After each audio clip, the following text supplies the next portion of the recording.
Hello there, guys. My name is Siobhan Fallon, and today I thought we could talk about the little-known fight that occurred on the Powder River, March 17th, 1876. It was a really inauspicious way to kick off the Great Sioux War. The fight was torn apart in the newspapers and led to multiple court-martials. And it would set into motion key events that would play out at the Battle of the Little Bighorn just a few months later, on June 25th, 1876. I thought I'd change things up a little bit today and rely heavily on the eyewitness testimony of the Northern Cheyenne warrior Wooden Leg, who was at the Powder River fight and who would also be at the Little Bighorn fight a few months later. So, thanks for joining me, guys. Let's begin with a really quick recap. In December 1875, President Grant issued an ultimatum that said all Sioux in Northern Cheyenne who were roaming in the unceded territories must return to their agencies by January 31st, 1876, or else they would be viewed as hostiles. In February 1876, Generals Sherman and Sheridan began to organize a three-columned campaign against those Native Americans who had not moved onto the reservations. Sheridan mapped out a winter plan to strike those Indian camps. General Crook would lead the Army's initiative from Fort Fetterman, which was in Wyoming Territory. On March 16th, learning of a village ahead and mistaking it for Crazy Horse's Oglala Sioux camp, 400 members of the 2nd and 3rd Cavalry peeled away from General Crook's main column. They would be the striking force, and they'd attack the village under the leadership of 54-year-old Colonel Joseph Reynolds, who historians always refer to as being elderly.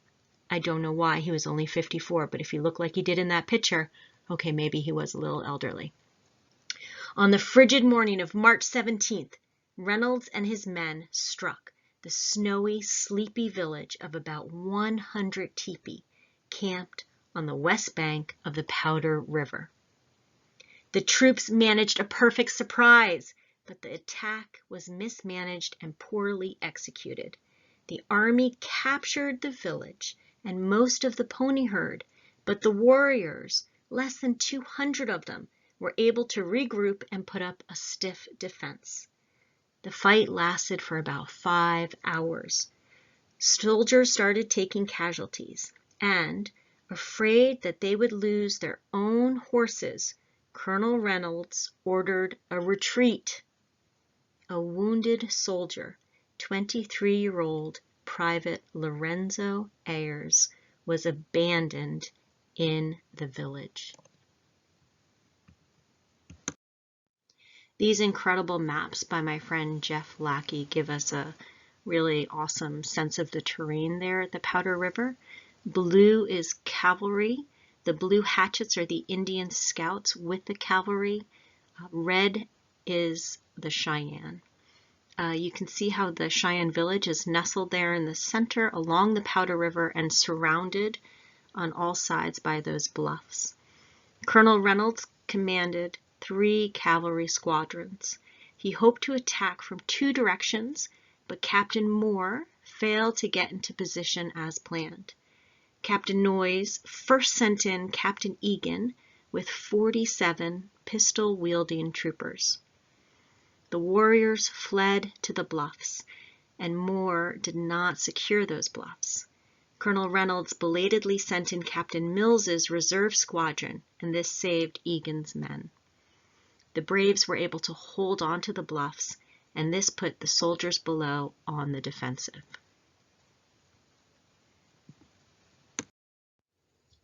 Here's a map of the tail end of the fight. You can see the retreat of Colonel Reynolds and the soldiers. They hurried to rejoin Crook after burning the village. Nice smoke plumes there, Jeff. Reynolds did not properly secure the horse herd, and he also learned of a soldier who was left wounded in the village.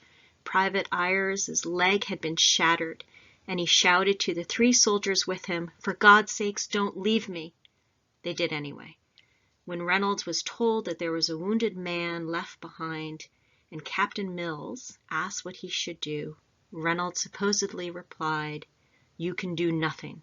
If you go back now, you will renew the engagement and lose 20 men. You must move on."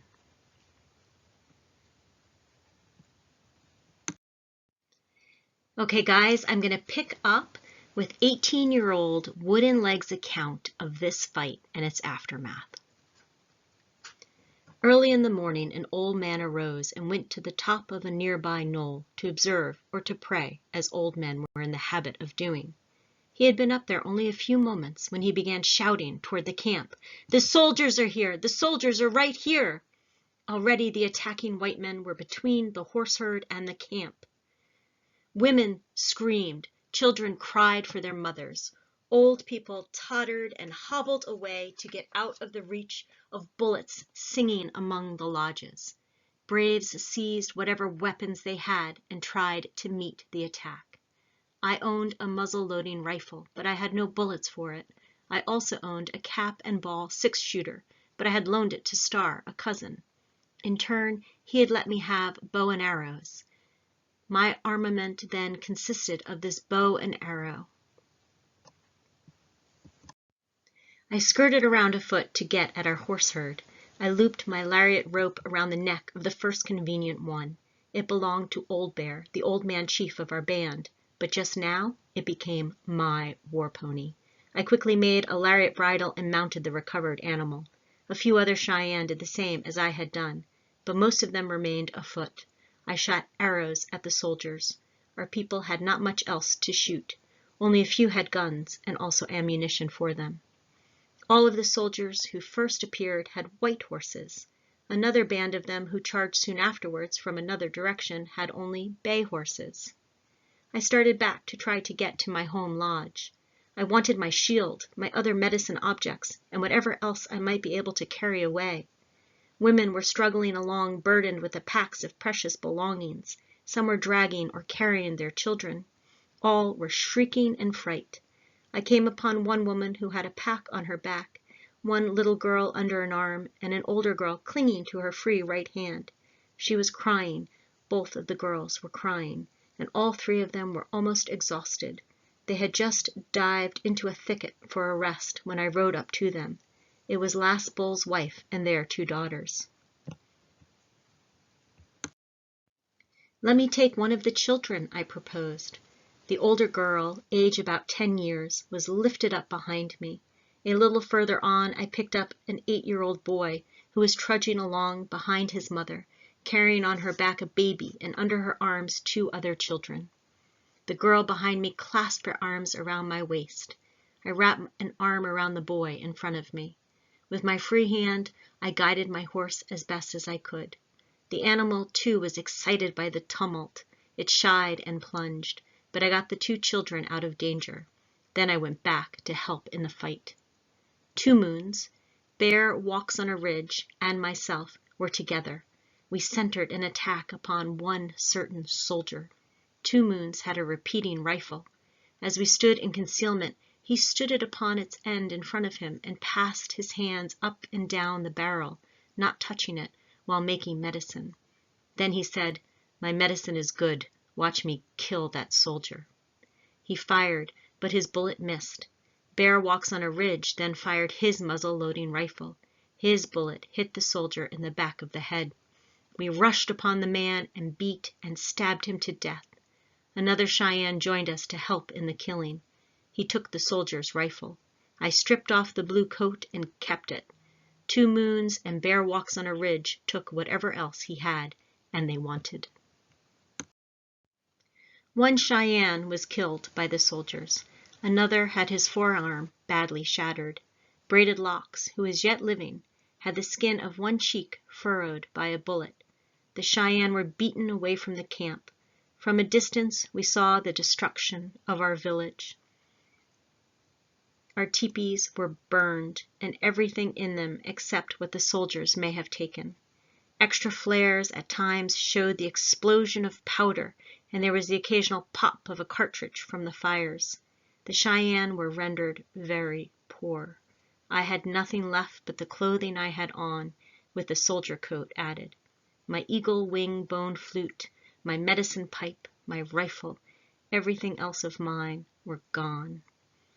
This was in the last part of winter. Melted snow water was running everywhere. We waded across the Powder River and set off to the eastward. All of the people, except some of the warriors, were afoot. The few young men on horseback stayed behind to guard the other people as they got away. An old woman, a blind person, was missing. All others were present except the Cheyenne who had been killed. The soldiers did not follow us. That night we who had horses went back to see what had become of them. At the destroyed camp we saw one lodge still standing. We went to it, and there was the missing old blind woman. Her teepee and herself had been left entirely unharmed. We talked about this matter, all agreeing that the act showed the soldiers had good hearts. We found the soldier camp. We found also our horses they had taken. We crept toward the herd, out a little distance from the camp. One Cheyenne would whisper, "I see my horse." Another would say, "There's mine." Some could not see their own, but they took whichever ones they could get. I got my own favorite animal. We made some effort then to steal some of the horses of the white men, but they shot at us, so we went away with the part of our herd that we could manage. When we returned with them and caught up with our own people, we let the women and some of the old men ride. I gave then to Chief Old Bear his horse I had captured when the soldiers first attacked.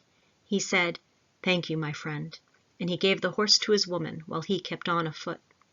We kept going eastward and northward. We forded the little Powder River and went up upon the benches beyond. 3 nights we slept out. Only a few had robes. There was but little food. Only a few women having little chunks of dry meat in their small packs. There was a hard freezing at night, and there was mud and water by day. But nobody appeared to become ill from the exposure. Early on the 4th day we arrived at what we had aimed, a camp of Oglala Sioux, far up and east of Powder River. 3 or 4 Oglala lodges had been beside our Cheyenne camp when the soldiers came. These people traveling with us led us to their main camp. The Oglalas received us hospitably, as we had known they would do. Crazy Horse was their principal chief. Heads of lodges all around the camp were calling out to us, "Cheyenne, come and eat here." They fed us to fullness and gave us temporary shelter and robes. At night, a council was held by the chiefs of the 2 bands. At the council, our people told about the soldier attack. It was decided that the Oglalas and the Cheyennes should go together to the Uncpapa Sioux, located northeastward from us. The next forenoon, all of us set out in that direction. Horses were loaned to the Cheyenne by the Oglalas, so none of us had to walk.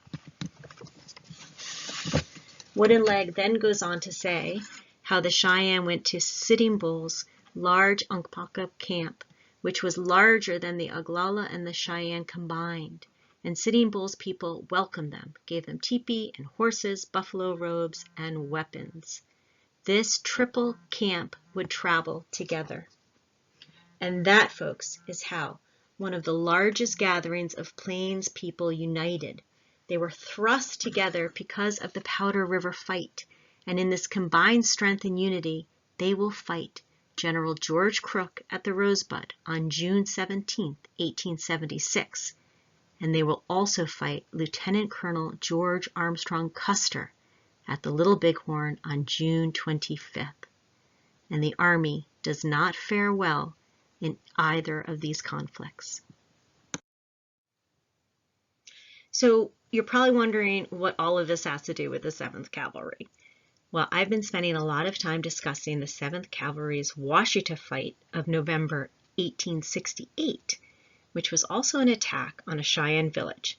So let's just start there. There are some similarities between the Battle of the Washita and the Powder River fight. And for those of you who have an overview of the Indian Wars in general, you probably know how this is a common thread of how the United States Army attacked Native American camps. This wasn't new to Custer. This wasn't new to Reynolds or Crook. But anyway, we've got winter attacks made in the early morning. The U.S. Army caught the villages unaware. The Army managed to destroy everything in the village and to also capture the pony herd. However, Custer's fight at the Washita was much more successful from an Army point of view. Custer surrounded the village and secured Black Kettle's camp. Companies D and H effectively repulsed the warriors that accumulated from the other villages. Custer also took 53 Cheyenne women and children prisoner, which was a deterrent to the warriors who greatly outnumbered the 7th Cavalry. As I mentioned, Custer followed General Sheridan's orders to, quote, destroy the village and the ponies, and the 7th Cavalry killed the majority of the 800 captured horses. When he was done, Custer gathered his men and the prisoners. He had his band start to play, and he feinted toward all the other hostile villages and warriors, as if Custer was continuing the attack, which made those warriors retreat back to protect their own families. Only then did the 7th Cavalry turn around and head back to safety. Reynolds, on the other hand, did not successfully surround the village or secure it. The military journalist with him at the time said the attack was mismanaged by the, quote, imbecility of Reynolds. And he also said that the 400 clothed and ready troops were bested by the, quote, 200 naked warriors. Reynolds did destroy everything in the village, but he wasn't supposed to. General Crook, the hungry soldiers and officers, said they needed those supplies. Reynolds captured the ponies, but he did not kill them, nor did he put enough security around them. Supposedly, at the time of the fight, Reynolds was told by a fellow officer that if he lost the pony herd, he would lose the battle, and that, quote, General Crook would rather lose all of the horses in the 3rd Cavalry than the pony herd. We could buy more horses. The Indians could not. Unfortunately for Reynolds, of the 700 ponies that were captured, about 550 were taken back by the Cheyenne in the night, as Wooden Leg recounted in his telling. Both Custer at the Washita and Reynolds at Powder River were accused of leaving a portion of their command behind. Custer was accused of abandoning Major Joel Elliott and 16 men with him. Reynolds was accused of knowingly leaving wounded soldier Private Ayers in the village. When I read that Wounded Leg account, it's thought that the soldier Wounded Leg speaks of that was killed was actually Private Lorenzo Ayers. These accusations of abandoning their men would haunt both Custer and Reynolds. General Crook had expected Colonel Reynolds to strike a decisive win at the Powder River. Instead, Reynolds' behavior was deemed inexcusable, and charges were brought against him on March 27, 1876. Reynolds was accused of dereliction of duty for failing to properly support the first charge with his entire command, for burning the captured supplies, food, blankets, buffalo robes, and ammunition, instead of keeping them for Army use, and most of all for losing hundreds of captured horses. Also damning was the death of Private Ayers. As one lieutenant would later write, "We fell back at such a rate that our dead were left in the hands of the Indians, and, as was whispered among the men, one of our poor soldiers fell alive into the enemy's hands and was cut limb from limb." Reynolds, for his part, brought forth charges against 2 of his subordinates for their perceived failures. The story hit the newspapers in April. The military was well aware of the fiasco. Ultimately, Reynolds and 2 of his company commanders were court-martialed. Custer and his officers must have been following the story as they themselves got ready to set off with their column, led by General Terry, from Fort Abraham Lincoln in May. The officers of the 7th Cavalry surely realized how easily a failure in the field could destroy their careers as well. There's an account of General Terry emphasizing to Custer to, quote, hold on to his wounded, and in light of the rumors and drama surrounding the Powder River fight, you can see how important this would be, and how it must have weighed on Custer as well as his officers, on all of their minds at the Little Bighorn. And as a tie-in with some of my other presentations, it's interesting to consider the Reynolds court-martial with the later court of inquiry of Custer's second-in-command at the Little Bighorn, Major Marcus Reno. And here, as a brief aside, I wanted to show you guys this document because it's not something we get to see very often. A soldier's final statement is the military paperwork generated when a soldier dies in service, and it lists the details of their death and burial, as well as any debt or money owed to the soldier or the family. This is the final statement for Private Lorenzo Ayers, and you probably can't see it here, but if you could see it, the writing says under cause of death, quote, body left on the field by order of the expedition commander. So sort of no uncertain terms there that the blame rests on Colonel Reynolds.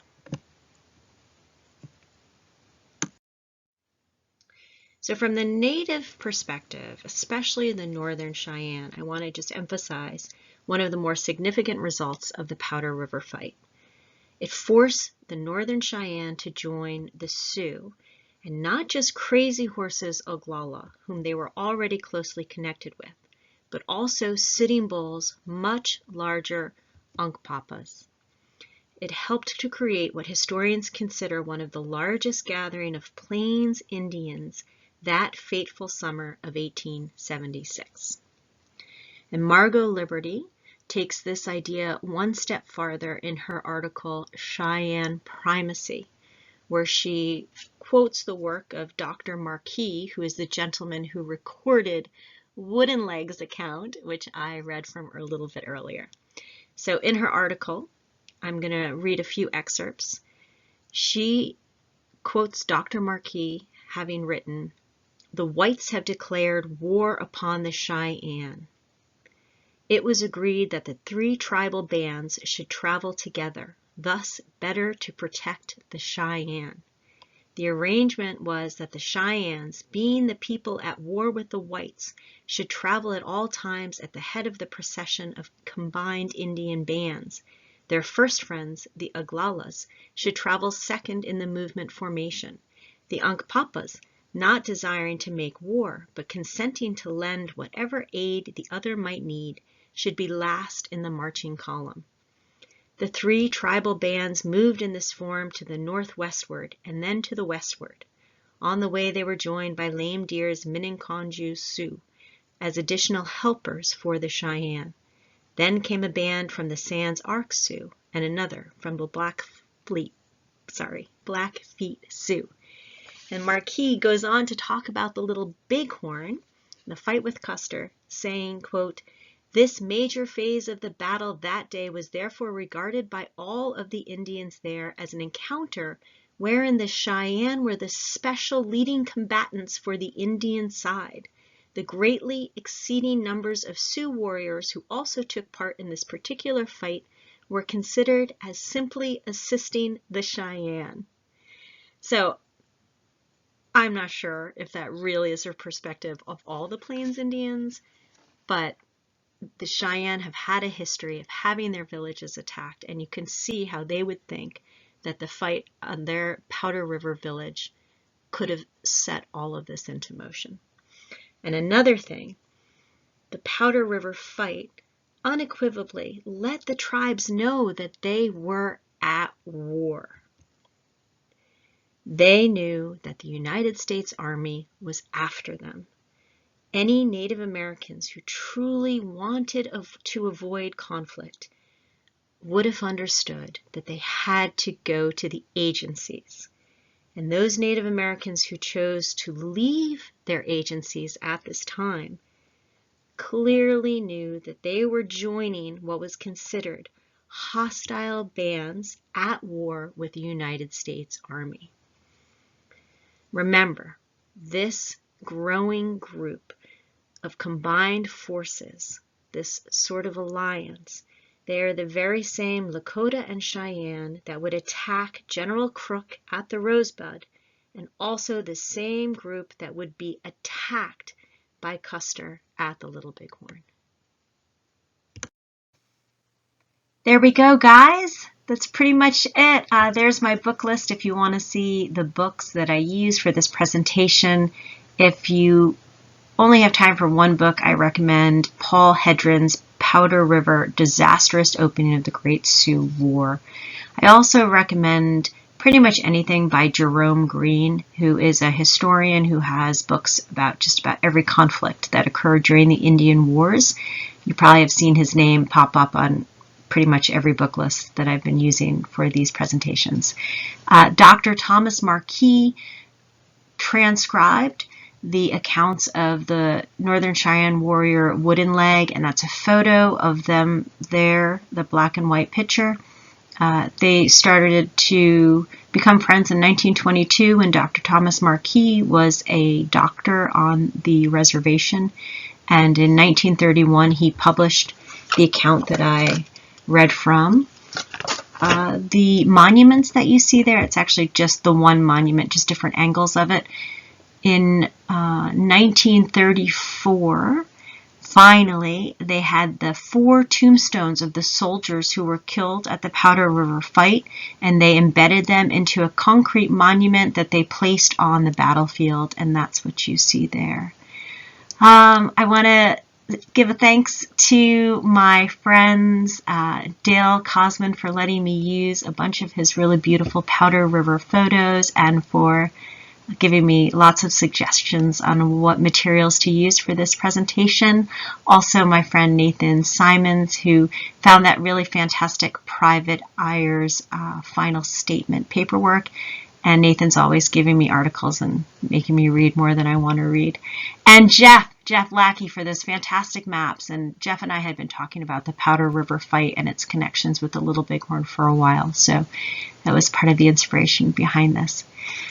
I think that's it, guys. Oh, I have one sort of apology. My sound has been a little funny. I keep recording over and over again, and it's weirder and weirder every time. So I'm not sure what this sounds like at the moment, but I cut back on the horse neighing and the music and the gunshots and the screams and everything else. Please leave a comment if you want more sound effects or if you're happy with silence. I'm getting sort of mixed feedback on whether I should leave the sound effects or get rid of them. And as always, subscribe, please subscribe, put your little bell on. I have, gosh, at least 2 more of these in the works right now, so hopefully I'll be getting them out there soon. Okay, yay, thank you. Hope to see you guys soon. Subscribe. Thanks a lot. Bye.